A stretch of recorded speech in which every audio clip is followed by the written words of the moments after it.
y'all, it's Katie and welcome back to my channel. Today we're keeping things super casual. I have lightly scripted today's video, so not like normal. And today we're going to be talking about pregnancy modifications for hybrid racing. So let's go. So as you guys know, I just had my first kid back in August last year, so that means I have only had one pregnancy to go through, but I was able to train all the way through pregnancy up until the day I checked into the hospital. So that was a really fun achievement for me. So with that, I'm speaking from personal experience as well as my knowledge in personal training and that side of things as well. So as we go through this video, I'll give you several different options and things that you might try if you're trying to complete specific races during your pregnancy. But first and foremost, number one, I am not your doctor. I am not your specific personal trainer. I don't know your specific things that you're going through in your pregnancy. Every pregnancy is different.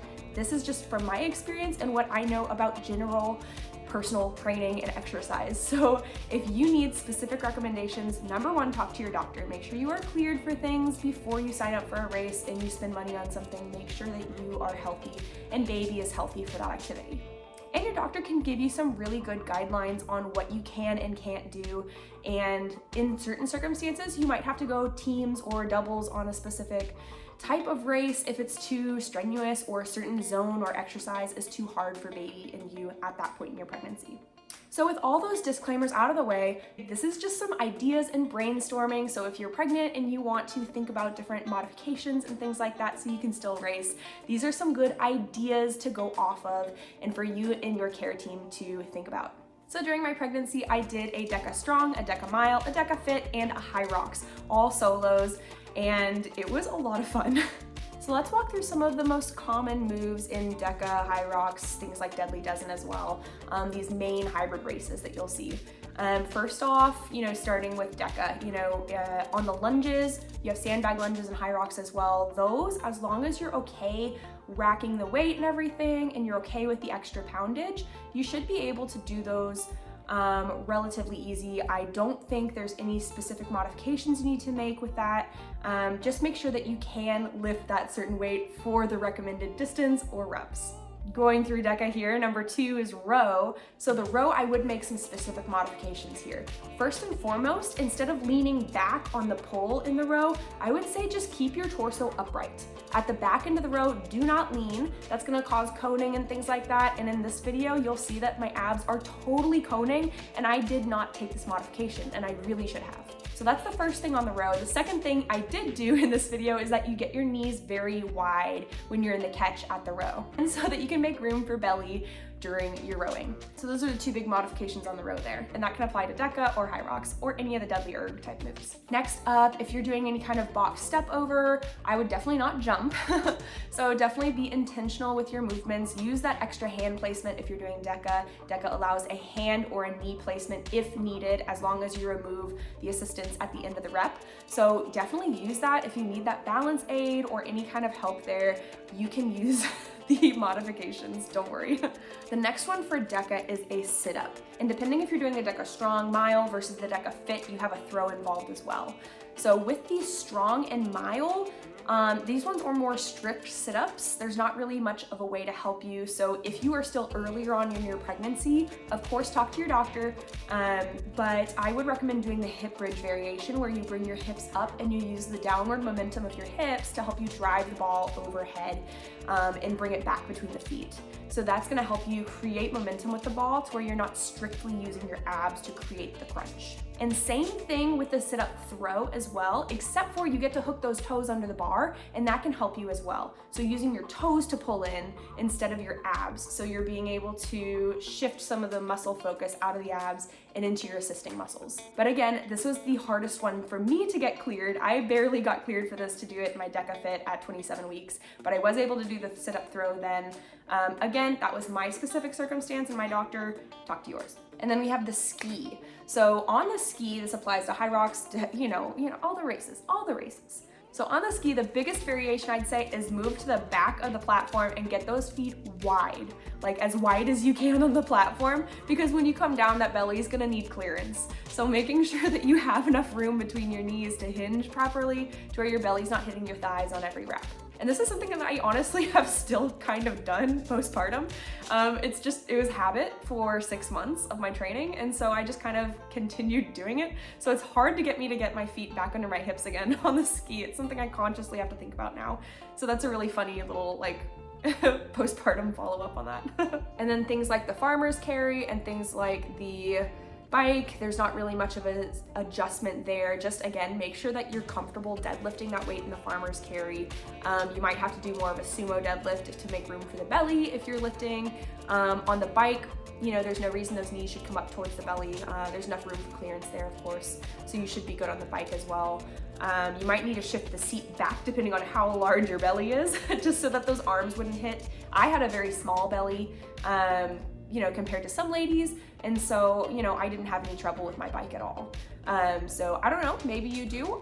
Maybe you have to make adjustments with that seat, horizontally or vertically to adjust. I don't know. Let me know in the comments if you do, because I'm kind of curious now. And next on the dead ball, shoulder over. This would also semi-apply to other things like a dumbbell snatch, anything where you're bringing a weight up past the belly and up to your shoulder or in a front rack or overhead.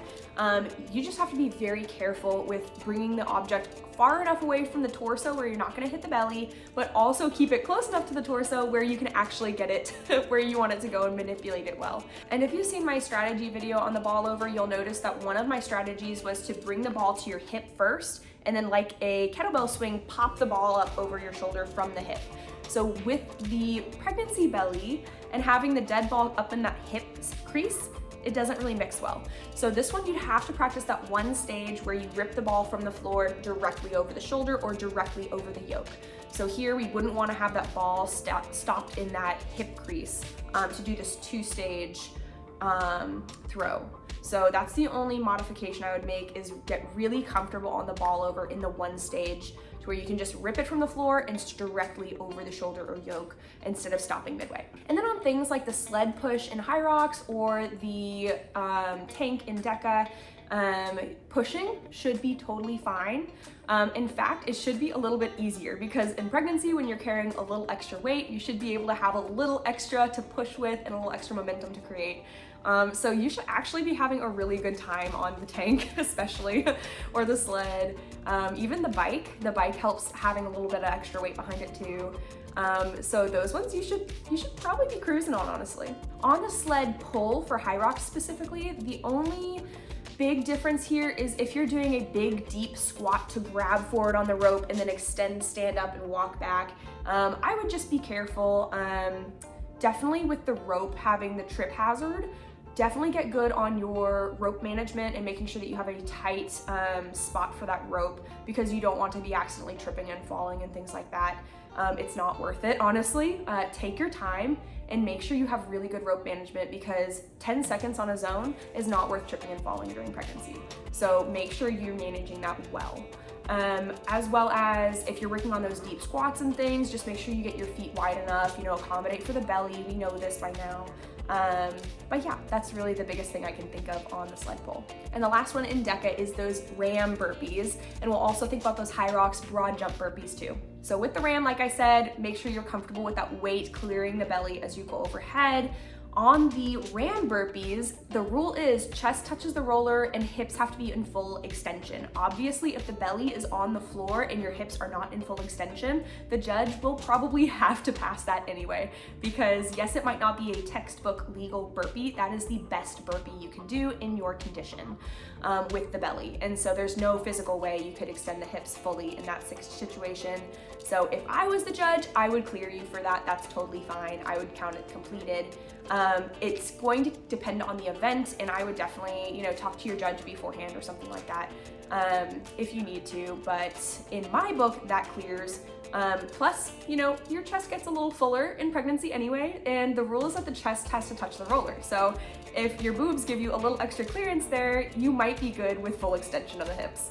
Who knows? Practice it and see what it looks like for you. With Hyrox specifically, the broad jump burpee, it's the same rule. The chest has to touch the floor, but this time it's the floor, not just a ram where you have a little elevation for the belly.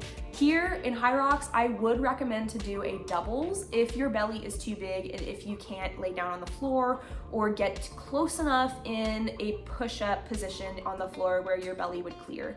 So this is one of those kind of gray areas, and if you're early on enough in your pregnancy, when I did my Hyrox last year, I was 17 weeks pregnant, so I still wasn't showing at that point. So I was able to go flat on the floor, full layout, and then stand back up again, and it was totally fine. I started showing around 20 weeks, so I still wasn't popping then. But if you've already popped and you've got a belly, that might make things a little bit harder. So I'd recommend you doing doubles just to make sure you don't cause any problems for your little passenger or anything. And that's all the zones for Deka. As far as Hyrox goes with the wall balls, again, we know this, getting the feet wide enough to clear the belly for those wall balls, and then making sure you have practiced this and making sure your hand-eye coordination is good enough to be able to catch the ball every time, because we don't want it to accidentally hit the belly.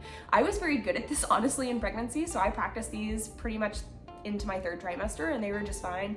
Again, depends on you, depends on your pregnancy, depends on your exercise history, yada, yada, yada, all of the above. But make sure that you're just watching that ball carefully and that you're confident on the wall balls before hitting your event. And some of these things apply to deadly dozen as well. Those burpee broad jumps apply. Dumbbell management as far as the belly with going overhead applies.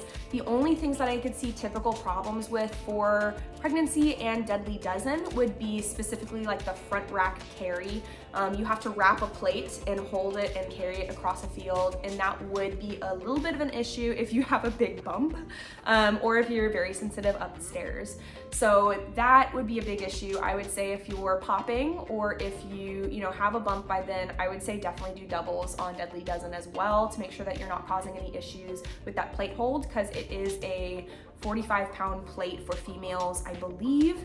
I don't have the rule book right in front of me, so correct me if I'm wrong, but I think it's 45 pounds for females. And so that's a lot of weight to be carrying, especially when you already have weight up front anyway. So I'd say definitely tag in a teammate and let them have that front carry for you. And the one extra tip I would give you is a mindset shift. Last year I had to let go of a lot of things. When I found out I was pregnant, I had already purchased several race tickets for the year, and I knew at that point, like, oh, I'll be racing into my 3rd trimester. This is gonna be an interesting year. And I had to let go of a lot of expectations for myself and a lot of expectations on my athleticism too. So I knew I was going to attempt to work out through my pregnancy, and I ended up being able to achieve that. So that was a big win in my book. But my times and the amount of rest time I had to take, my paces on my running, my paces on my stations, things like that took a deep dive. I was a lot slower last season for a lot of good reasons, and that's totally fine. Mindset, especially as an athlete, we like to push, and we like to push our limits, test things, kind of put our toe over the line to see how far we can push ourselves. And during pregnancy, it's okay to push a little bit. We're not fragile at all. But the thing is, you have to know your limits and you have to respect those limits, because those limits are gonna reel back in the farther you go into pregnancy. So knowing your limits are reduced is going to help your mindset throughout your races so that you don't try to reach for your old limits. You have to respect those new limits because they are temporary. You will be able to push again, but in the season of pregnancy, you just have to take your time and really respect where your body is at the time. So that's one thing that helped me reframe my mindset as I was going into these races, still understanding that I am an athlete, but in the season that I was in, I just wasn't gonna be able to push for numbers like I had last season. So I hope that little brainstorm session helped you. Let me know if it did in the comments, and let me know if you have any other pregnancy modifications or things that helped you in your training during pregnancy down in the comments. And I have a whole series of me talking about my pregnancy and how my training was going during certain stages and phases and things, and some little postpartum follow-up stuff as well. So if you wanna check out that series, I think it's gonna be linked up here or in the credits. And I send out weekly fit tips emails, so go ahead and check out that link up here too to subscribe. It's free hybrid content, how to train, how to recover, how to rock your races, and I send those out free every week. But other than that, if you learned something, go ahead and like and subscribe, and I'll see you in my next video.